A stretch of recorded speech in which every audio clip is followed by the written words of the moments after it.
സുഹൃത്തുക്കളെ, ഞാനിപ്പോൾ എരുമേലിയിലാണുള്ളത്. എരുമേലിയിൽ wild mist എന്ന് പറയുന്ന ഒരു റിസോർട്ടിലാണ്. ഞങ്ങൾ ഗവിയിലേക്ക് പോയതാണ്. ഗവിയിലേക്ക് പോകുന്ന വഴിക്ക് നമുക്ക് സ്റ്റേ ചെയ്യാൻ വേണ്ടി നമ്മൾ നെറ്റിൽ നോക്കിയപ്പോൾ കണ്ടൊരു റിസോർട്ടാണ്. ഈ ഒരു ഹോം സ്റ്റേ എന്ന് പറയുന്നത് കംപ്ലീറ്റ് മഡ് ഹൗസ് ആണ് കേട്ടോ. ഇതിന്റെ ഉള്ളിൽ ഈ പരമ്പരാഗത രീതിയിലുള്ള വീടുകളിലെ അതുപോലെ മണ്ണുകൊണ്ട് നിർമ്മിച്ചിട്ടുള്ള റൂംസുകളാണ്. എല്ലാവിധ റൂംസുകളും നമുക്കവിടെ അവൈലബിൾ ആണ്. നമുക്കൊന്ന് കയറിയോ. ഓരോ റൂംസിനും ഓരോ പേരുണ്ട്. മൃണ്മയ എന്ന് പറയുന്ന ഒരു റൂമുണ്ട്. മണ്ണുകൊണ്ട് നിർമ്മിച്ചത് എന്ന് അർത്ഥം വരുന്ന ബിൽഡിംഗ് ആണ് നമുക്കിവിടെ കാണാൻ കഴിയുക. പരമ്പരാഗത രീതിയിലുള്ള ആട്ടുകാസേര നമുക്കിവിടെ കിട്ടും. ഇത് മൃണ്മയത്തിന്റെ മുകളിൽ നിന്ന് കഴിഞ്ഞാൽ ശബരി ഹില്ല് നല്ല ക്ലിയർ ആയിട്ട് ഇവിടുന്ന് കാണാൻ കഴിയും. ഇതാ ആ കാണുന്ന ഭാഗത്താണ് ശബരിമല. ഈ റൂമിന്റെ പേര് മുല്ല എന്നാണ്. ഇവിടെ മഡ് ഹൗസ് ആണ്. ഇത് ചുമരെല്ലാം മണ്ണുകൊണ്ടാണ് നിർമ്മിച്ചിരിക്കുന്നത്. പരമ്പരാഗത രീതിയിൽ വയനാട്ടിലൊക്കെ പണ്ട് ഇതേപോലെ ധാരാളം വീടുകൾ കാണാൻ കഴിയുമായിരുന്നു. അപ്പോൾ ഇല്ല, അങ്ങനത്തെ വീടുകളൊക്കെ അപൂർവമാണ്. ഇനി മഡ് ഹൗസ് വേണ്ട, നിങ്ങൾക്ക് ഒരു പ്രീമിയം റൂം മതിയെങ്കിൽ ഇതാ ചെമ്പരത്തി ഉണ്ട്. ഇവിടെ ചെമ്പരത്തിയിലേക്ക് വന്നു കഴിഞ്ഞാൽ നല്ല ക്ലാസ് റൂം നമുക്ക് കിട്ടും. ഇത് ഫുൾ വൈറ്റ് ഹൗസ് എന്നൊക്കെ നമുക്ക് പറയേണ്ടി വരും. കംപ്ലീറ്റ് വൈറ്റ് ആണ്. ഇവിടെയും അതേപോലെ ഒരു ഡബിൾ കോട്ടും ഒരു സിംഗിൾ കോട്ടും ബെഡാണുള്ളത്. നമ്മൾ നേരത്തെ കണ്ട പോലെ തന്നെ ഒരു ചെറിയ അലമാരി ഉണ്ട് ഇവിടെ. ഇതാ ഇങ്ങനെയാണ്. ഇത് കഴിഞ്ഞ് എ സി ഉണ്ട് കേട്ടോ. എല്ലാ റൂമിലും എ സിയും ഫാനും ഉണ്ട്. അടുത്ത നമ്മൾ ചെത്തിയിലേക്കാണ് കയറുന്നത്. ചെത്തി എന്ന് പറഞ്ഞാൽ ഡോർമെറ്ററി സൗകര്യമാണ്. ഇവിടെ നമുക്ക് ഫാമിലി ആയിട്ടൊക്കെ വരികയാണെങ്കിൽ ഒരു കൂട്ടുകുടുംബമൊക്കെ ആയിട്ട് നമ്മുടെ കൂട്ടുകാരൊക്കെ ആയിട്ട് വന്നിട്ട് ബാച്ചലർ പാർട്ടി ഒക്കെ ആയിട്ട് വന്നിട്ട് അടിച്ചു പൊളിക്കാൻ പറ്റുന്ന ഇതാ നല്ല സൗകര്യമാണ്. ഈ സ്റ്റെപ്പ് കയറി കഴിഞ്ഞാൽ മുകളിലും ബെഡ് ഉണ്ട്. ഇങ്ങോട്ട് വന്നു കഴിഞ്ഞാൽ ഇതാ ഇവിടെയാണ് ബാത്റൂം സൗകര്യം ഒരുക്കിയിരിക്കുന്നത്.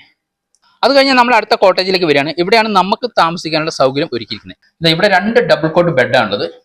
അതുപോലെ നമ്മൾ പറഞ്ഞ പോലെ അടിപൊളി ബെഡ്ഷീറ്റും വെള്ളവും കാര്യങ്ങളൊക്കെ ഉണ്ട്. ഇവിടെ ഒരു ചെറിയ ഷെൽഫ് ഉണ്ട്. പിന്നെ ഈ പറഞ്ഞ പോലെ തന്നെ നല്ല അടിപൊളി ബാത്റൂമാണ് ഇവിടെ ഉള്ളത്. ഇതാ വാഷ്റൂം. ഇതിന്റെ റെസ്റ്റോറന്റിലേക്കാണ്. റെസ്റ്റോറന്റ് വിത്ത് ഇവിടെ ഒരു റൂംസ് കൂടെ ഉണ്ട്. എ സി ആണ്. അടിപൊളി ഒരു വീട് തന്നെയാണിത്.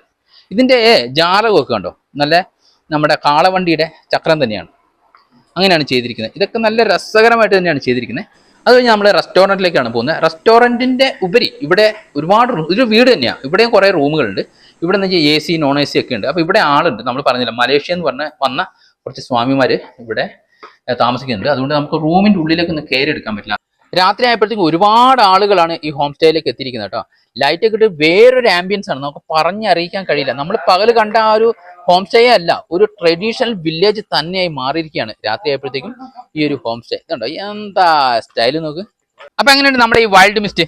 നിങ്ങൾക്ക് ഇഷ്ടമായില്ലേ? അടിപൊളി ഫുഡ്, അതുപോലെ തന്നെ അടിപൊളി ആംബിയൻസ്, അടിപൊളി അറ്റ്മോസ്ഫിയർ, പിന്നെ അതേപോലെ തന്നെ ബഡ്ജറ്റ് ഫ്രണ്ട്ലി റേറ്റുമാണ്. അതായത് ഒരു 1500 മുതൽ നമുക്ക് ഇവിടെ റൂംസുകൾ അവൈലബിൾ ആണ്.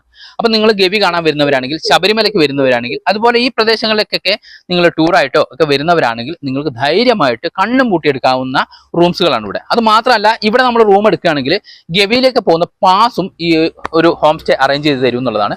ഡീറ്റെയിൽഡ് ആയ കാര്യങ്ങളെല്ലാം നമ്മൾ ലോങ് വീഡിയോയിൽ ചെയ്യുന്നുണ്ട്. ഡിസ്ക്രിപ്ഷനിൽ കൊടുക്കാം, അല്ലെങ്കിൽ ഇതിന്റെ റിലേറ്റഡ് ഓപ്ഷനിൽ കൊടുക്കാം. നിങ്ങളൊന്ന് കണ്ടു നോക്ക്. കോൺടാക്ട് നമ്പർ കൊടുക്കാം.